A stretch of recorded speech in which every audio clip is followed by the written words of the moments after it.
TikTok, what up? What up? Facebook, what up? IG, what up? YouTube, what up? What up? I think I'm going to turn this heater off. I think that's what I'm going to do.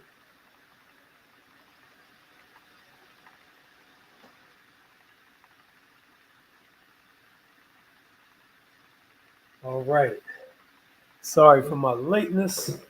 I know I'm 4 minutes over, but we will finish on time. In fact, we may finish early. I want to say you guys celebrate Thanksgiving, and this glass of water is for you for the holiday, to you and your family. Salute. Thanks for checking in. Uh, Abraham, thanks for checking in. Carisha, thank you for checking in. We're about to get started. We are running a little late today, so my apologies. I hope you guys had a phenomenal week on purpose. And I hope that your Thanksgiving holiday is going to be great. And I pray that all is well with you and your family. All right. So, welcome to Coach Class with Coach. We're going to have some fun today. I don't see my brother in the room. I don't know if he forgot. Cool. So, before we get started, let's go over a couple quick announcements as we do each week. Just encouraging you guys to check out the story on YouTube. That is our YouTube channel where we have some episodes posted and what we deem as some pretty good content as we talk about life and relationships and family and self-improvement and how it aligns with the scriptures. So check it out. I think you'll like some of the interviews that I've been doing in public are on there as well. I'm in this season where I've been doing a lot of relationship morality surveys. And the responses from people have been consistent. So check that out, man. I got, considering this holiday weekend, I'm looking forward to posting a lot more relationship morality surveys. So yeah, check it out. The Gallery Tells Your Story on YouTube. Also, books for sale. So Aiden's Journey is a 2-part series. It is a Christian fiction novel. Aiden obviously is the main character. The first book is titled Forsaking All Others. And the second one is titled The Invisible Marriage. So I want you guys to check it out. It's available on Amazon and Kindle. It doesn't cost that much intentionally. So go ahead and buy it, man. Support your coach and give us some feedback on what you think. Looking forward to putting out part 3 within the next few months. And that is titled Intersections. So Aiden's Journey, check it out. Also, I did, and it didn't is also for sale on Amazon and Kindle. Another dope Christian fiction novel for you guys to check out and give me some feedback. And 50 Shades of She. Again, if you like poetry, really, my wife has used poetry as a way to escape her past experiences with domestic violence.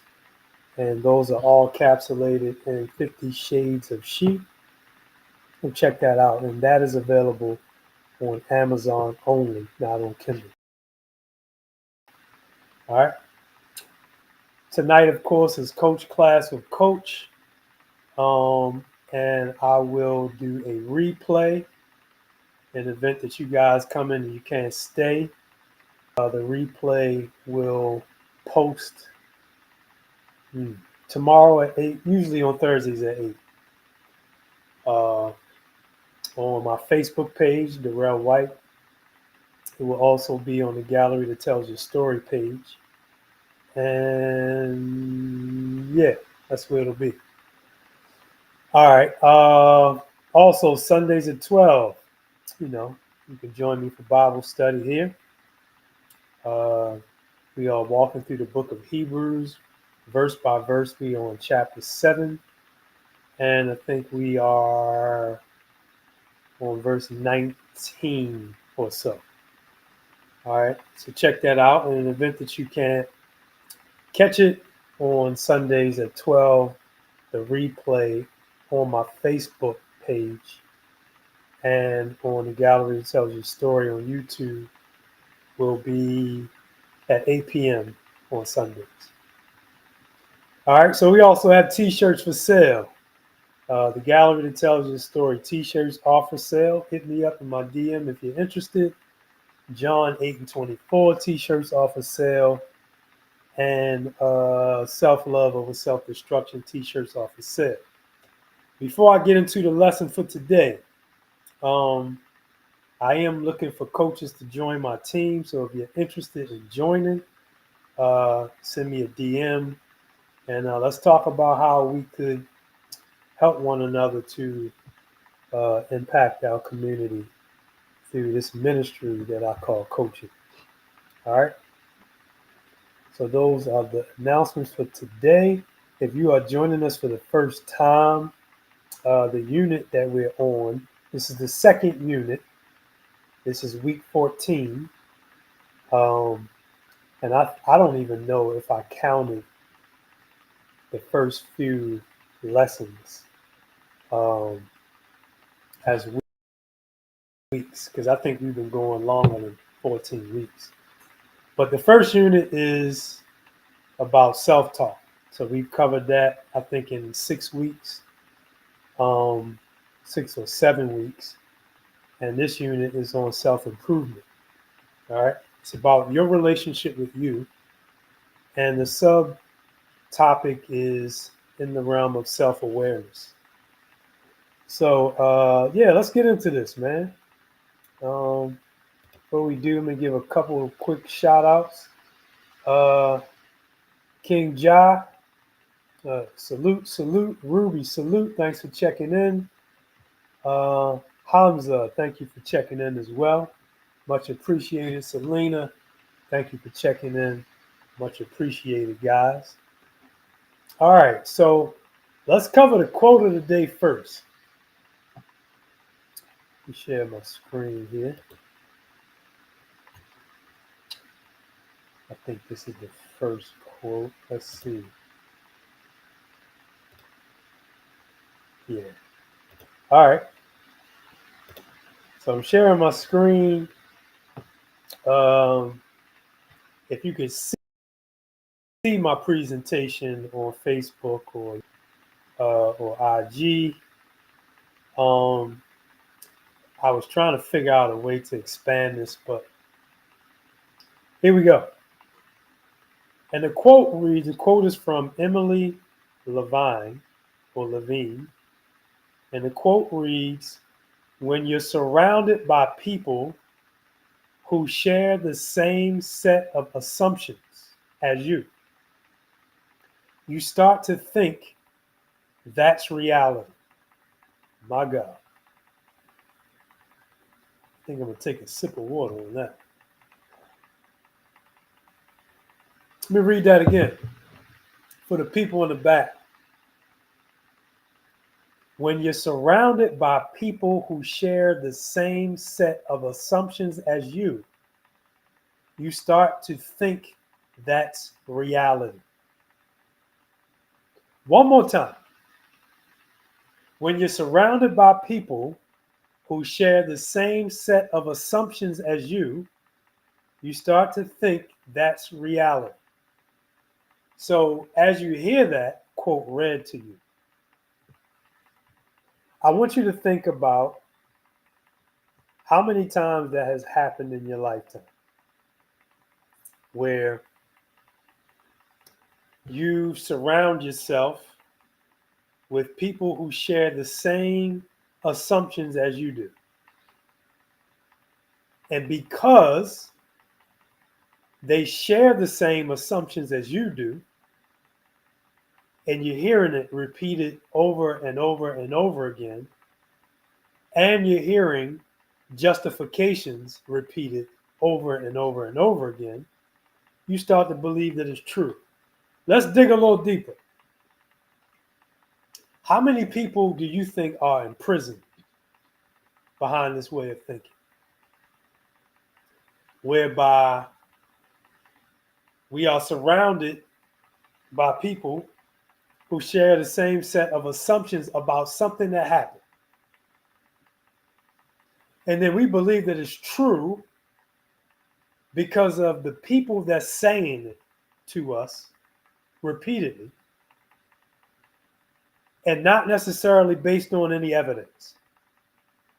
TikTok, how many people do you know have went to prison as a result of sharing this way of thinking? Here's a quote for you, and I'm just throwing this out there, just chopping it up with you. You ever hear somebody say something like this? Why would they lie? You ever hear that before?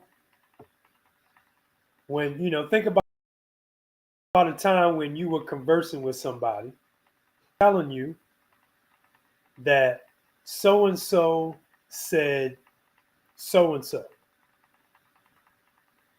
And then person B comes and they say, yeah, so and so did say so and so, or whatever. Without any evidence, you believe it. And your rationale for it is, why would they lie? Or you say things like, they don't have any reason to lie. Or you get so angry because the inner child in you is standing up and the adult in you is forced to sit down. You become emotional and you think about the times that you come and you said to this particular person, you said so and so to me, or you said so and so about me, and the person said, nah, I didn't say that. And you say, so and so told me you said that. Why would they lie? No evidence. And we don't even got to go as far as thinking about how many people may have been led to prison by thinking this way. Just go backward a little bit. Think about any time you've gotten in trouble behind something that you could not prove to be true. Think about how many times you got in trouble something that you could not prove, but your homeboy told you, or your homegirl told you, or somebody in your family told you that such and such happened. And you have, because of your emotion and because the little child in you is standing up and making the adult in you sit down, you have rationalized in your mind that because your family told you that you somehow don't need evidence. Make that make sense to me. So that's the quote of the day, just to, so we can get into this good discussion as it pertains to self-awareness. I am your self-improvement coach. And it is my job to empower you so that when you look in the mirror today and you look in the mirror tomorrow, You see something different and something better because you are not only taking in the information, but you are applying the information that you take in. I often tell my clients, information is just information. The question is, what are you doing with the information that you have so that you can become better? If you're just getting it, especially, and I was just talking to my wife not too long ago, and I asked my wife, who was my favorite therapist, I said, wife, I noticed that you give assignments out to your clients and you tell them to read this or read that. But how many of them are actually doing the work? That's what it really all boils down to. And you can listen, you can fool all of us, but you can't fool the person in the mirror. It's all about application. All right. So let me shut down this quote. I'll stop sharing for a minute. Take a couple things off my screen that I don't think I'll need today. Leave that up for later. That's the article for today. I'm trying to think. Let's go to the whiteboard. Let's go to the whiteboard. Stanley, thank you for checking in. Salute, Pat. Thank you for checking in. Martha, thank you for checking in. I appreciate you guys. Nisa, thank you for checking in as well. Your support is much appreciated, even if you stay for a minute. Coach appreciates you. All right, let's go to the whiteboard. Let's go here. Today, we're going to talk about cognitive biases. Cognitive biases. All right. Make sure you know what this is. This is very important for your self-awareness. A cognitive bias is, listen to this, errors in thinking that occur when we process or interpret information that influence our decision making and or our perception of reality. Did you get that? And of course, you could Google this.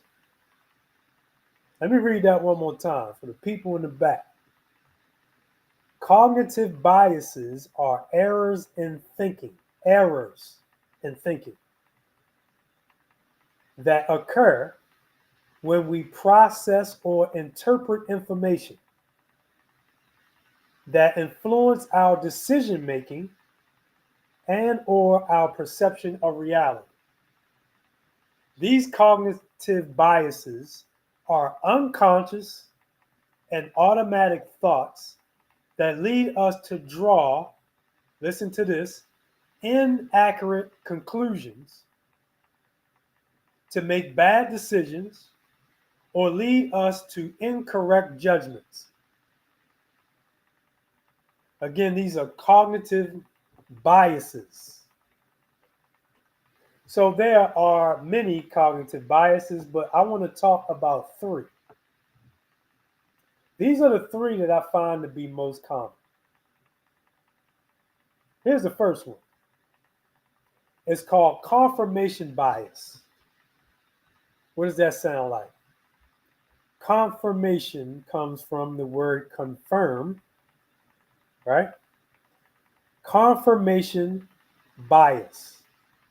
This is the tendency to seek or interpret information that confirms our existing beliefs. Let me read that again. This is a type of cognitive bias. This one is common from the clients that I coach. Confirmation bias is the tendency to seek or interpret information, listen, that confirms our existing beliefs. Let's talk about it for a minute. So let's say something happens, right?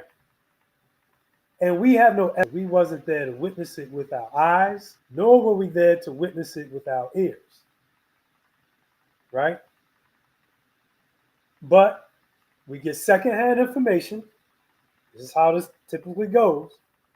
We get secondhand information from a second party, and then we interpret the information that we get, or we confirm the information that we get based off of our existing beliefs about the people, the person, et cetera, et cetera. And we put a stamp on that thing, man. No evidence whatsoever. Because of our existing beliefs about the person or people or things. But we're talking about people. This is something that we have to acknowledge as our own cognitive bias in order for us to improve. Again, this is about self-improvement. And we have to do some reflection. And I'm hoping that these topics will help you to do some self-reflection. Are you a person, TikTok, who forges confirmation biases? If you do, I'm here to help you. If you want it, because it's not going to get you anywhere. In coaching, we believe very strongly in creating win-win scenarios. Any kind of cognitive bias, and this one in particular, which again is based off of your own existing beliefs, is not going to create a win-win scenario for you. Number two, this is another common one that I find in clients. It's called anchoring.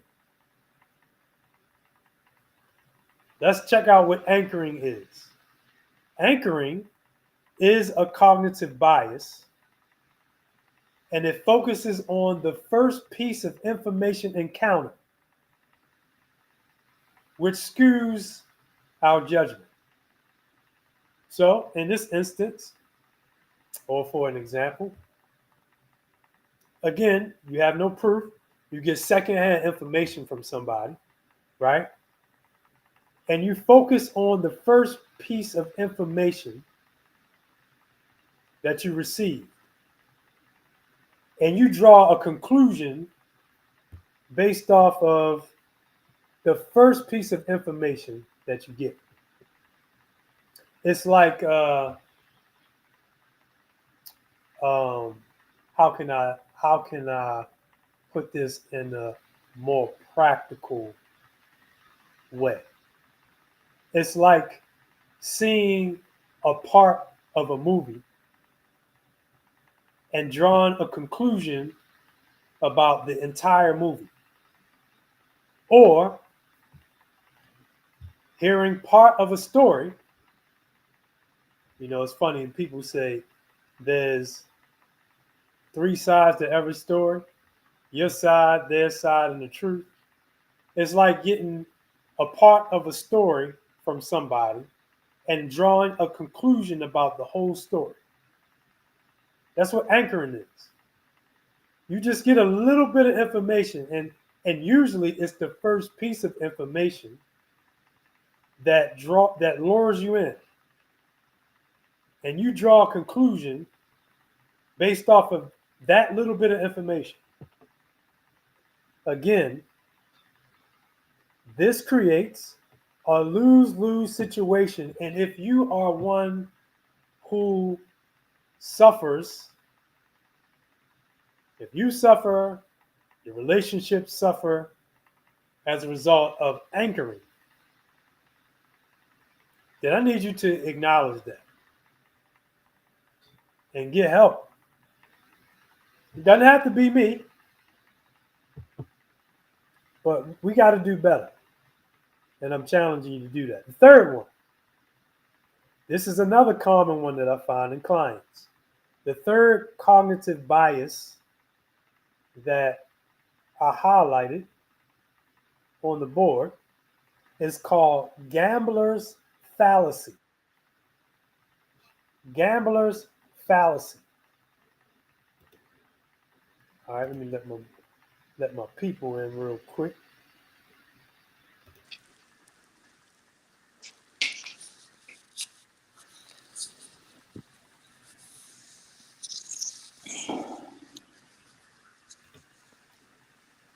Bro, what up? What up? You hear me, bro? Yeah, I can hear you. How you feeling? Man, I'm all right, man. I'm late, man. Life, you know. I forget almost. I looked at the time like, dang, man. Yeah, no problem, bro. Sorry, I intended to send you a text, but I got so wrapped up. Let me go back to sharing my screen. I'm gonna catch you up. Ladies and gentlemen, my brother from the same mother is in the building, Brother Jamar. So we're going over, we're covering today, we're covering cognitive biases. All right.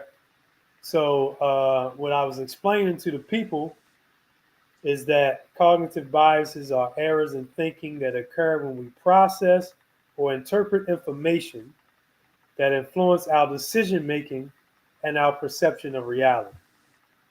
All right. And I covered confirmation bias, which is the tendency to seek or interpret information that confirms our existing beliefs. I covered anchoring, which focuses on the first piece of information encountered, which skews our judgment. And now we're talking about gambler's fallacy. The gambler's fallacy is a cognitive bias, a common cognitive bias, in which the false belief that events are more likely to occur in the future based upon past occurrences or experiences. Let me repeat that. The gambler's fallacy is the false belief that events are more likely to occur in the future based upon past occurrences or experiences. So, if you guys have challenges with this cognitive bias, then again, I want you to acknowledge it. The first step is confession, confessing that this is a problem for you. The second step is always repentance, turning away from this bias. Very, very, very common. So, in this sense, what we do is we say, hey, I know how Jamar moves, or I know how this person moves. And because they did these things to me in the past, or because I witnessed them doing these things or saying these things in the past, they're going to do it in the future. And we don't know that that's the lie that we believe to be true. You don't know what people are going to do in the future because the future didn't happen yet. We just draw conclusions and we do this to protect ourselves. It's a defense mechanism. So this is the gambler's fallacy. So with each client that I have, what I would do is challenge each client to look in their own mirror to determine which one of these cognitive biases they in fact struggle with. All right. So let me stop sharing here. And let's go to the article for today so we can have a bit more discussion.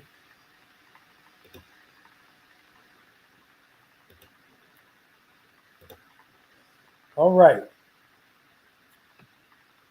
This article is from Psychology Today, from Dr. Neil Burton, and the title is Cognitive Biases and How They Lead to Bad Decisions.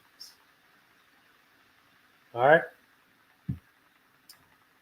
The subtitle is What Are Errors of Salience? The key points of the article. Key point number one, the doctor says we tend to focus on whatever stands out most, losing sight of the bigger picture. All right. Key point number two, absence, for example, of pain is harder to notice or care about than presence or feature positive effect. And he's going to expound on that in the article. Key point number three, successes for being successful are much more visible or prominent than failures. This is called survivorship bias. All right. So we have the salience effect, feature positive effect, and survivorship bias that he's going to expound on in the article. All right. We're going to take our time through and navigate through this and have some discussion. We may not finish it, but we're not going to rush it. All right. And it reads, a cognitive bias is a mental shortcut or heuristic intended to spare us time, effort, or discomfort, often while reinforcing our self-image or worldview, but at the cost of accuracy and reliability. For example, in explaining the behavior of others, we tend to overestimate the role of character traits over situational factors. A bias called fundamental attribution error, which goes into reverse when it comes to explaining our own behavior. Thus, for example, if George fails to mow the lawn, I indict him with forgetfulness, laziness, or spite. But if I fail to mow the lawn, but if I myself fail to mow the lawn, I am likely to absolve myself on the grounds of busyness, tiredness, or inclement weather. All right, you kind of see how that flows, the situational bias. And then it says in the article, well, over 100 cognitive biases have been identified. After studying them, I found that most fitted into one of just 8 groups, clusters, or themes. All right. So he provides a breakdown of those. And 8 are errors of salience.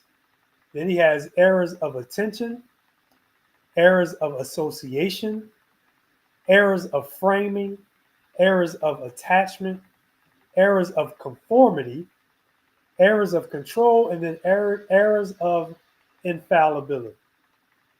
All right. In this post, the first in a series of cognitive biases, I'm going to look at the first group, which I have called errors of salience.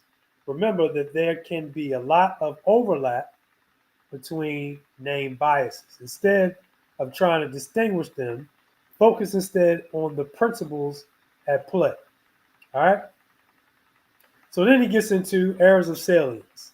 Salience affect availability bias and neglect of probability. Check this out. And it reads, we tend to focus on whatever stands out most, losing sight of the bigger picture. All right?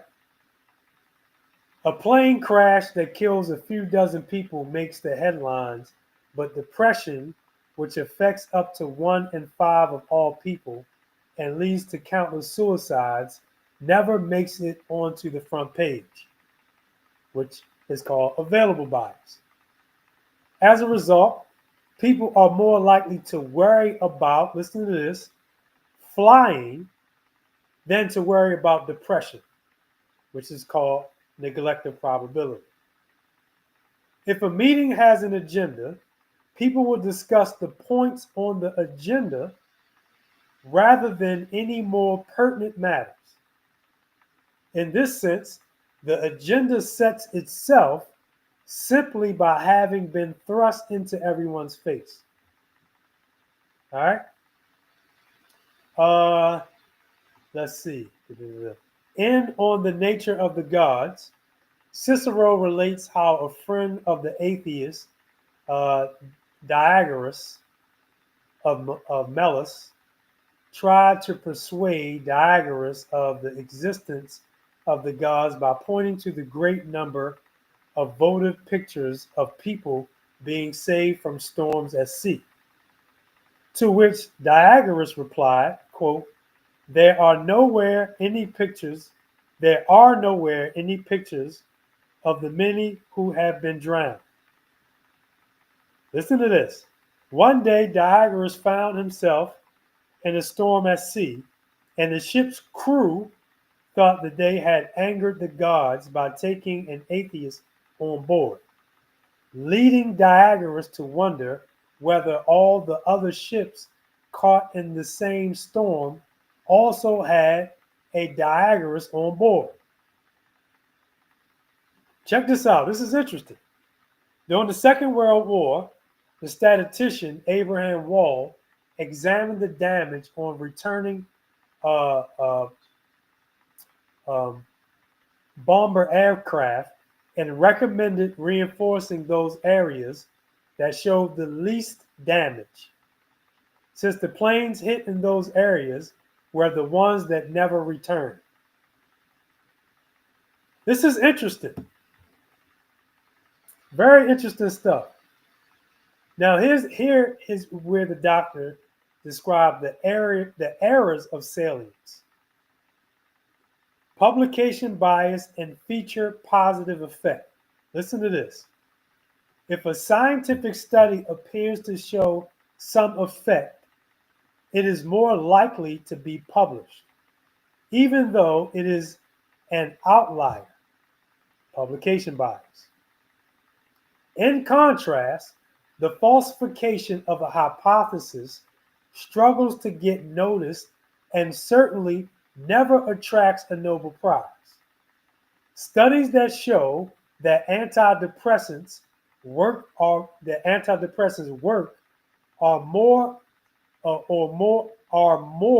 much likely to get published than studies that don't, creating the impression that antidepressants are a lot more effective than they really are. Check this out. Absence, for example, of pain or pollution is harder to notice or care about than presence, which is feature positive effect. Tell me, what has been the greatest medical achievement of recent decades? He says, probably you do not think to reply, discouraging people from smoking. So after he talks about these errors of salience, when he gets into publication bias and feature positive effect, the article goes into areas of salience, survivorship bias, and alternative paths. Listen to this. Successes for being successful are much more visible or prominent than failures.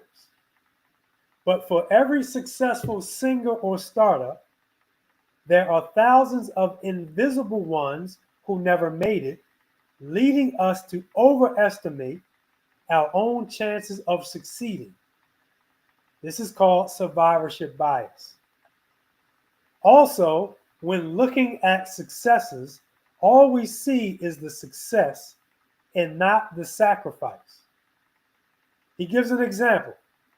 A banker with a net worth of 10 million may no longer have the health or quality of soul to enjoy his money. Much better to have made just 2 million, acquired less recklessly, which is alternative paths. Money is not just money. but comes at the cost of invisible, such as health, relationships, and opportunities.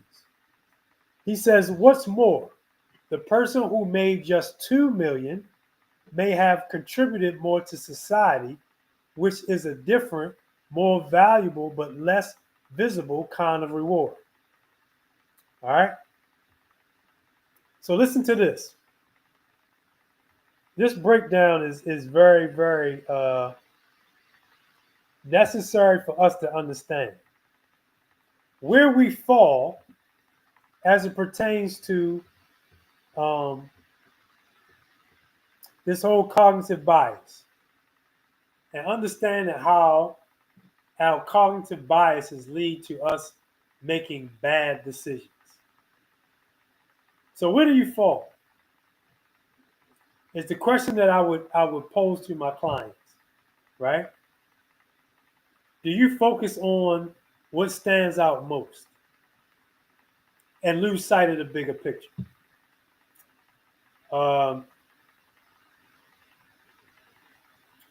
And as we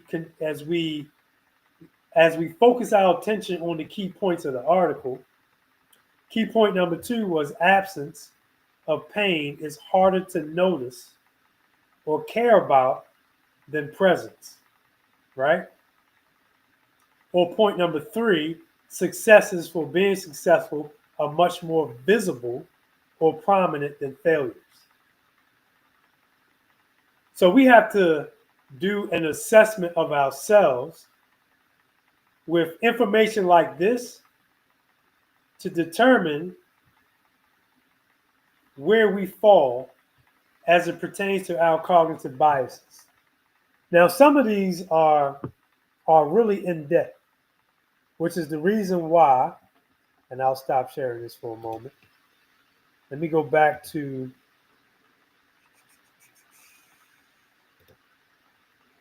the whiteboard for a moment.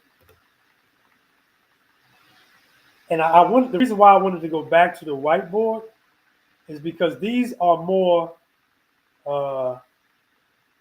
probably easier cognitive biases to grasp. These are ones that are more relatable and more common without all the extra jargon, right? And we want to help our clients to assess where they fall. If you are a person who has confirmation bias, or you are involved in anchoring, or you are involved in gambler's fallacy, then once we identify where you fall in terms of your cognitive biases, then we can start doing the work. But until we know what your cognitive biases are, we really don't have a solid starting point for us to build on. And sometimes, look, and I hope this doesn't sound contradictory, but the truth is, by the mouth of 2 or 3 witnesses, every word will be established.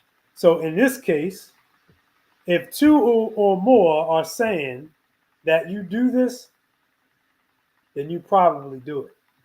And that could be a good starting point for you as well, if we're open to owning it. All right?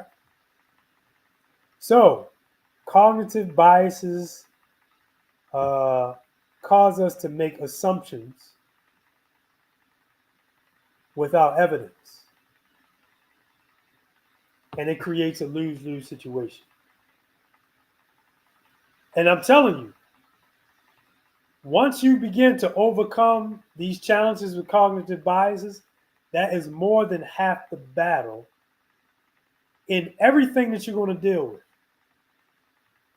Because it is relative to the judgments that you make, the decisions that you make, the conclusions that you draw, right? Your perceptions. All of it has to do with your cognitive biases. So this is a good exercise that I encourage coaches to use, and the exercise being to help your clients to assess where their cognitive biases lie, and then begin to build on the truth of where these cognitive biases lie, which specific cognitive biases exist, and then as a coach, you will be more equipped to help your clients to navigate through the conclusions that they draw, the decisions that they make, their perceptions, and their judgments. All right. So I hope that article wasn't too in depth. And for me, I'm a huge fan of psychology. So I tend to be a little biased in that regard in terms of the information that I seek and the information that I relay. But I know that everybody isn't into psychology as much as I am. So I just wanted to take a moment and go back to the board because I think that those particular biases are more relatable and are more on the surface, and it doesn't include some of the jargon that the article includes. So I apologize if the jargon was a little too in depth for anybody. Um, so yeah, I just wanted to say that. So let me stop sharing this for a moment. And let me share one more quote with you guys before we jump off of here today. I'm going to leave you with this one. We'll look more into cognitive biases next time we come back. This is going to be the closeout quote of the day. And it says, and I'll read this 3 times. This is from Christopher Hitchens. And it reads, "What can be asserted without evidence can be dismissed without evidence. What can be asserted without evidence can be dismissed without evidence." One more time for the people in the back. What can be asserted without evidence can be dismissed without evidence. And again, we're talking about assumptions. We're talking about cognitive biases. We're talking about the need for evidence. And I'm hoping that through this subunit, what I'm going to help you guys to do is to stop doing something and to start doing something else. We have to stop filling in the holes and gaps of stories that we tell ourselves. We have to stop filling in the holes with information or self-talk without evidence. We have to rebuke the information we get from people, no matter who we get it from, if we do not have concrete evidence. That means your eyewitnesses or your ear witnesses. If we do not master that aspect of our life, we will find ourselves in a whole lot of conflicts. I'm trying to save you guys from being in situations where you're wrapped up in so much conflict. And this starts with you doing your own self work. Stop filling in information with evidence that you don't have. Stop saying things like, why would they lie? Why would they tell me that then? What reason would they have to lie? Because guess what? People lie. That's what people do. People omit information. And if you get sucked up in that, then that's what we call a lose-lose scenario. And I'm trying to coach you guys out of that. We have to stop that. And we have to start to asking very direct questions with the source and have them to answer the question so we can stop making assumptions. And if somebody answers the question directly, then you have evidence. Then you can build on that truth.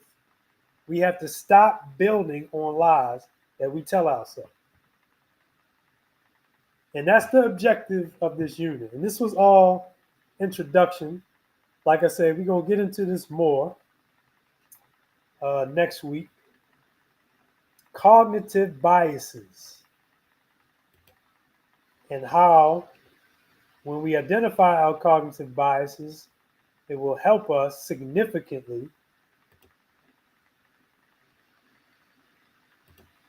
to draw the right judgments, the right conclusions, so on and so forth. The right decisions, the right judgments. All right? Any questions, comments, concerns, or thoughts before we close out, my brother? Nah, bro. Just listening. Okay. Was the article for you, was it easy to follow or was it a little challenging because of the jargon? The article. I want you to send it to you if you could. From what I heard, now it wasn't hard to follow. Okay. Yeah. All right. Cool enough. I definitely will send it to you. All right.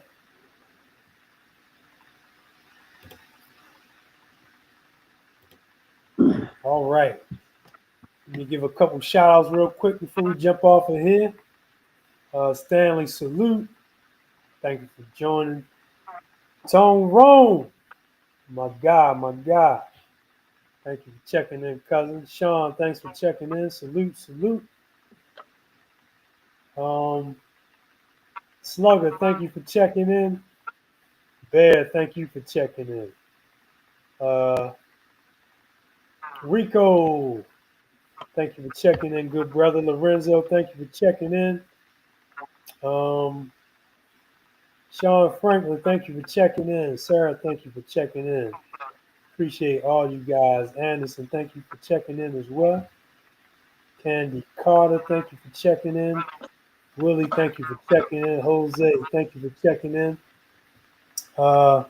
50, salute, thank you, champion. Tony, thank you for checking in. Connie, thank you for checking in. Appreciate all you guys. Hope you guys have a very, very good holiday. Nicole, thank you for checking in. Enjoy your family. Stay safe out here. Until we meet again next coach class. All right, peace.